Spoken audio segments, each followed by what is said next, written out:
국회 입법데이트의 임윤선입니다. 밝고 명랑한 대부업체의 광고들 요즘 부쩍 자주 접하게 됩니다. 그런데 이 광고들이 가장 중요한 사실은 제대로 고지하지 않는다라는 지적이 있어 왔고 바로 그 점 때문에 개선 법안이 국회에 제출이 됐습니다. 이 법안을 대표 발의하신 민주당의 부좌현 의원 모시고 자세한 이야기 나눠보겠습니다. 안녕하십니까, 의원님. 안녕하세요. 안녕하세요. 제가 말씀드린 법안을 이 12월 3일 날 발의하셨습니다. 네. 대부업법 개정안이죠. 예. 개정하게 된 계기부터 여쭙겠습니다. 언제부턴가 우리 텔레비에 대부업 광고가 나오기 시작을 했는데요. 사실은 그동안 별로 제가 관심 있게 그걸 보지 못했는데 언젠가 독일에서 유학하고 온 친구가 있는데 같이 이야기를 나누는 중에 한국에 와서 보니까 깜짝 놀랐다는 겁니다. 특히 텔레비에 거의 대부업 광고가 무작위적으로 나오고 있는데 네. 사실은 대한민국을 빚권하는 사회로 지금 달려가고 있는 것 같고 특히 그 광고가 그 서민들에게 많이 노출이 돼서 여러 가지 그 대부를 권하는 그런 사회가 돼 있다는 것이죠.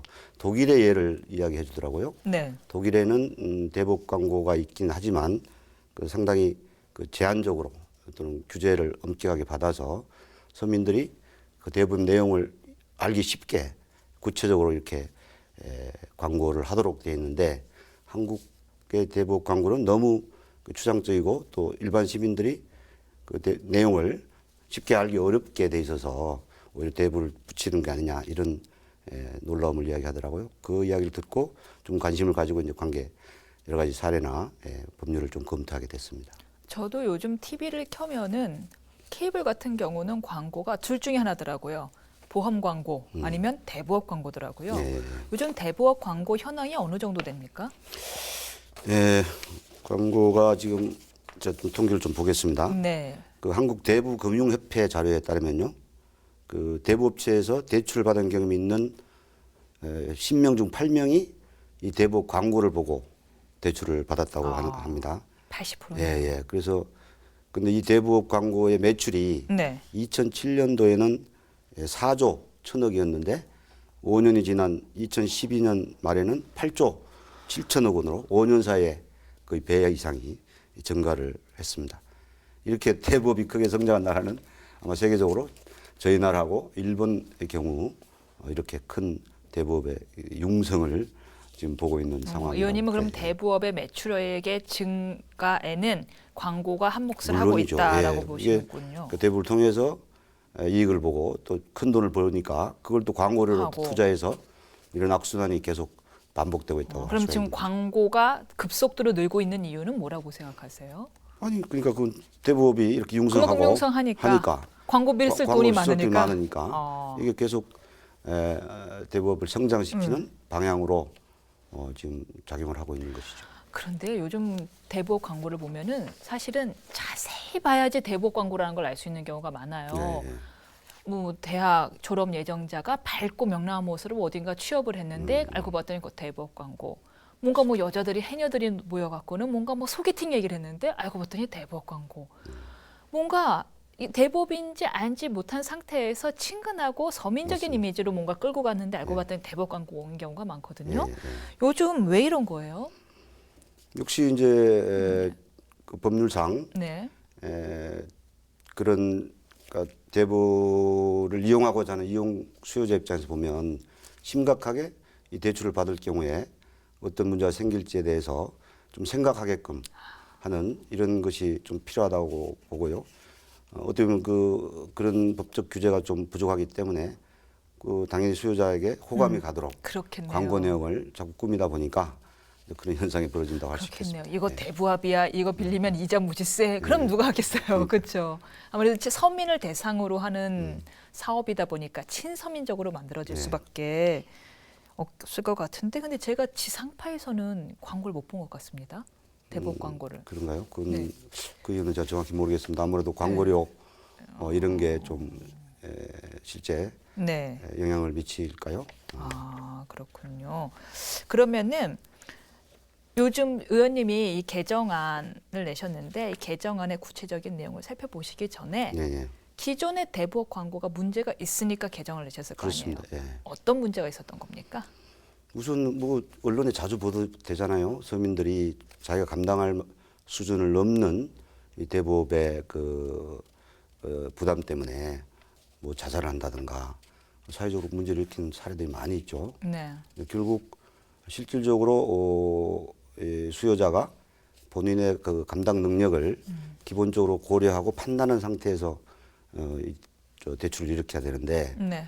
아까 말씀하신 대로 그런 대부업 광고에 쉽게 신속하게 뭐 현혹된다고 그럴까요? 물론 개인적 사정의 어려움이 있겠습니다만 네. 다시 한번 그 일반 뭐 청소년이라든지 돈이 필요한 사람들이 쉽게 그걸 이용할 수 있는 이런 문화가 사실은 광고 문제로 영향을 미치는 게 한 있지 않느냐 이렇게 생각을 합니다. 그렇지만 현 광고도 지금도 관계 법령에 따라서 현 이자 대부업법에 따른 이자 제한이 따로 있고 예. 이자 제한법에 따른 이자가 따로 있는데 아직까지는 우리가 39%죠. 4월부터 34.9%. 예, 그렇습니다. 예. 39% 제한도 뭐 광고상에 표시하고 있고 사람들도 그걸 고집받은 상태에서 광고 대부업에 접촉을 하는 건데 구체적으로 뭐가 어떤 문제가 있다는 건지 좀 사례를 들어서 말씀 주시면 더 아니 그러니까 이거 뭐 어차피 네. 일정 정도 규제를 받고 있는데 네. 그 규제가 일반 시민들 또 서민들이 다시 한번 좀 그 심각성 이런 것을 그러니까 대부를 일으킬 때 좀 더 깊게 고민할 수 있는 그런 내용을 하나 더 추가해서 이 대부가 일으키는 사회적 문제를 조금 완화시켜 보자 이런 뜻입니다. 그러니까 지금 뭐 대법이 전혀 무방비 상태로 뭐 서민들에 다가가고 있는 건 아닌데요.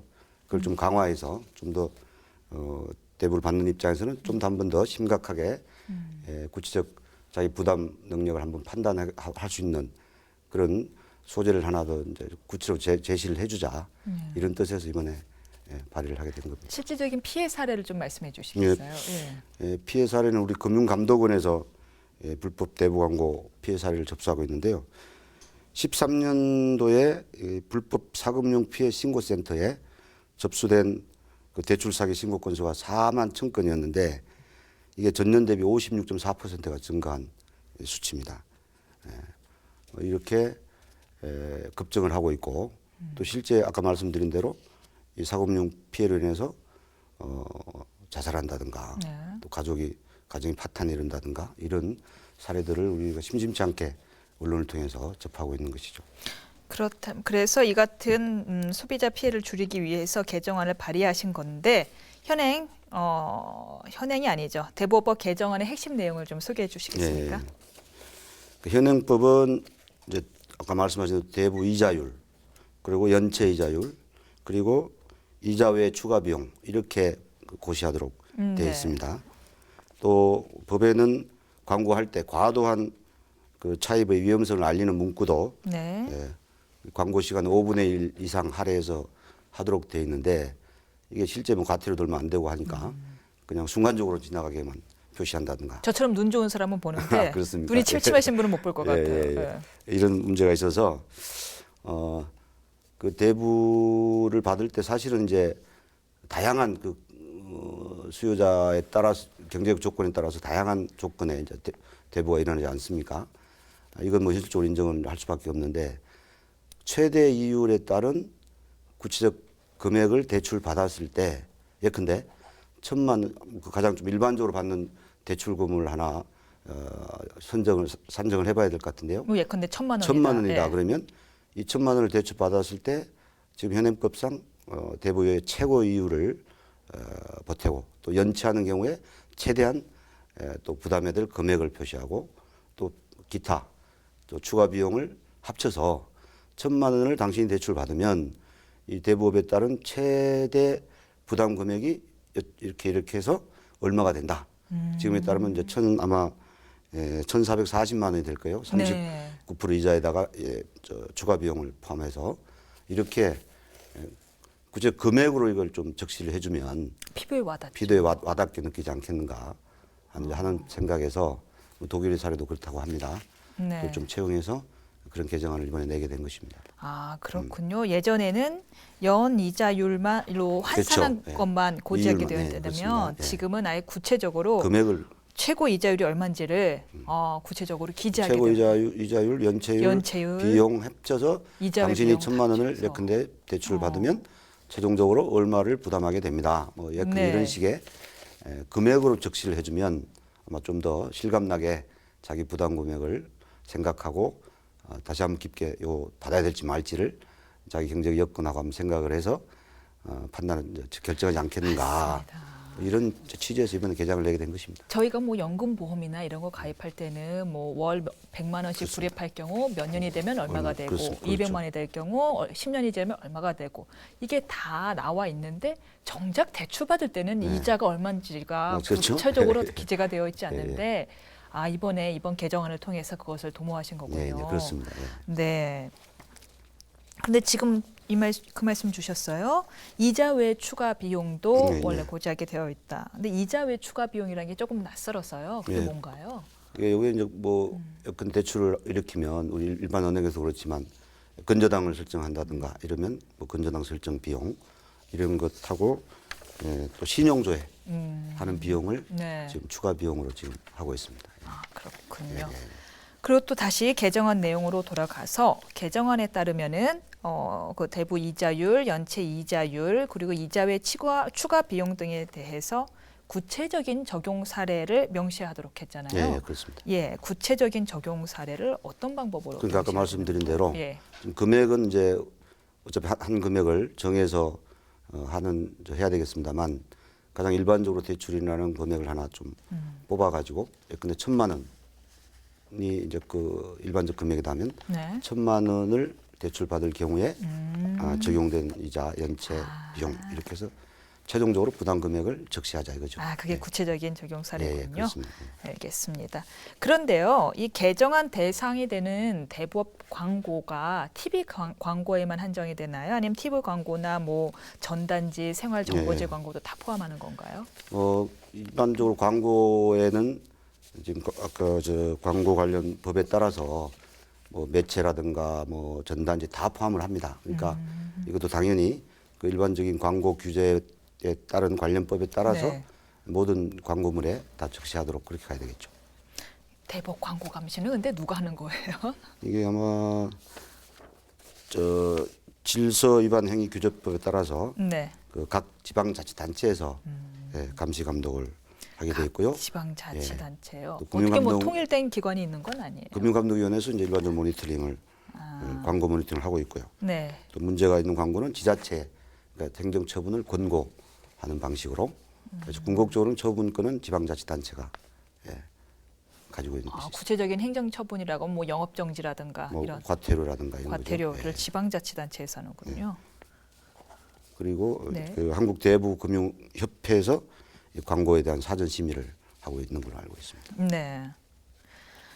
이 같은 대부 조건 개시가 제대로 지켜지지 않을 경우 규제도 받게 되겠죠. 그렇습니다. 예. 네, 이번 법 개정안에 예. 이렇게 포함되어 저희가 뭐 있나요? 법의 예. 그 규제에 따른 이제 뭐 형량 뭐 여기까지는 아직 가지 않았는데요. 네. 당연히 이제 이것은 관계법 따른 그 조항 개정안이니까 그 해당되는 개정 조항에 적용되는 처벌을 받도록 따라가게 되겠죠. 네, 법이 솜방망이 처벌이 되면은 좀 약한 게 있습니다. 예, 좀 강하게 바꾸실 생각은 그래서 없으신가요? 다시 한번 그것도 좀 검토해보도록 하겠습니다. 사실 얻는 이득이 이만큼인데 꼭 어겨서 얻는 이득이 이만큼이면은 어기고 말지라는 사람들이 대부분이란 그러니까요. 말이에요. 예, 예, 예. 그럼 뭐 조금 과태료 내고 말지. 그러니까 아까 말씀드린 대로 위험성 예. 광고를 일정 시간 이상 하도록 되어 있는데 그걸 그냥 무시하고 네. 과태료 뭐 물고 물고 말겠다 말지. 예. 뭐 이런 생각으로 이제 무시하는 경향이 있죠. 그렇죠. 지키는 사람은 바보 취급하고 맞습니다. 이번 개정안이 통과되면은 어떤 효과를 저희가 기대할 수 있을까요? 뭐 개정안 발의한 취지에 비추어서 우리 일반 서민들이나 또 우리 청소년 아르바이트 하는 학생들이나 이런 애들이 사실은 기존의 광고 때문에 너무 쉽게 대부업에 다가가는 문제를 좀 더 개선해서 다시 한번 본인의 경쟁력, 경제력 여러 가지 여건들을 잘 부담의 그 수준을 잘 고려해서 대부에 따른 피해 사례를 좀 줄이고 또 이로 인해서 여러 가지 사회 경제적으로 나올 수 있는 문제점들을 좀 개선되는데 좀 기여를 했으면 좋겠습니다. 맞습니다. 최근에 그 친서민적인 광고가 난립하면서 굉장히 이미지가 많이 희석이 됐더라고요. 예, 그래서 예. 그 위험성을 사람들이 피부로 와닿지 못하는데 이번 개정안이 통과되면은 대부업의 위험성이 다시 한번 좀 예, 이렇게 예. 피부로 느껴질 것 같습니다. 네, 2월 임시국회가 중반을 넘어섰습니다. 벌써 이 대부업법 개정안의 상임위 내 논의와 국회 통과 전망은 어떻게 보십니까? 예, 지금 몇 개 관련법이 올라가 있는데요. 저도 관련 상임위 우리 의원들께 좀 통과되도록 여러 가지 이른바 좀 로비를 좀 할 생각이고요. 네. 이번 기회에 이런 내용들이 좀 잘 다듬어져서 대부에 따른 사회적 피해를 좀 줄였으면 좋겠습니다. 그때 같은 당에 계시는 김기준 의원님이 발의하셨었는데 이 대부업법 이자 제한을 34.9%로 한시적으로 좀 내렸죠. 예, 한시적으로 2년 동안 내리는 법이 곧 4월부터 시행이 되죠. 네, 그리고 아마 2015년까지인가 그렇죠? 네, 한시법이니까 예, 2년 동안 예. 시행이 되는데 요즘 대부업에 대한 위험성들을 여러 의원들이 느끼고 좀 이렇게 동참하는 분위기여서 이 법도 이렇게 통과가 네, 어렵진 잘 않지 않을까 하는 통과되리라 생각을 합니다. 기대하고요. 네. 그렇게 되도록 저도 노력을 하겠습니다. 예, 마지막 질문 드리겠습니다. 의원님께서 관심을 갖고 올 한 해 추진 중인 법안이 있다면 무엇이 네. 있는지 좀 시청자분들께 소개해 주시겠습니까? 예, 제가 산업통상자원위원회 소속인데요. 네. 또 제가 안산 지역이 안산입니다. 거기는 이제 반울시아공단이라고 하는 대한민국 최대 국가산업단지가 있는데 거기 뿌리 기업이라고 뿌리 산업이 많이 업체들이 많이 들어와 있어요. 네. 이분들이 굉장히 좀 우리 산업의 근간을 이루면서 사실 경영이 굉장히 어려운 상태에 있는데 최근에 이제 정부도 뿌리 기업을 전문 기업으로 선정을 해서 지원하는 이런 정책적 방향을 갖고 있는데 그것이 좀 더 실효성이 있고 또 확대되도록 뿌리산업진흥법에 관한 법을 좀 개정할 생각이고요. 또 우리 중소기업이 기술적 애로를 많이 겪고 있는데 지금은 주로 이제 R&D 연구비를 지원하는 쪽에 치중돼 있는데요. 애로 기술이라고 해서 조금만 겪고 있는 그 깊은 연구가 필요한 게 아니고 새로운 기술을 개발하는 게 아니라 현재 작업하는 과정에서 기술적인 애로 사항이 나타났을 때 그 애로 기술이라고 하는데요. 그걸 조금만 도와주면 그 공정 문제 해결이 돼서 여러 가지로 경영에 도움이 되는 이런 사업에 도움이 될 수 있는 관련 법이 중소기업 기술 혁신 촉진법이라고 해서 네. R&D 개념을 좀 확장시켜서 개정을 해볼까 이런 생각을 하고 있습니다. 알겠습니다. 귀한 시간 내주셔서 감사하고요. 오늘 말씀 여기까지 듣도록 하겠습니다. 네, 고맙습니다. 감사합니다. 수고하셨습니다. 네. 국회 입법데이트 지금까지 민주당의 부좌현 의원과 함께했습니다. 저는 내일 이 시간에 다시 찾아뵙겠습니다. 안녕히 계십시오.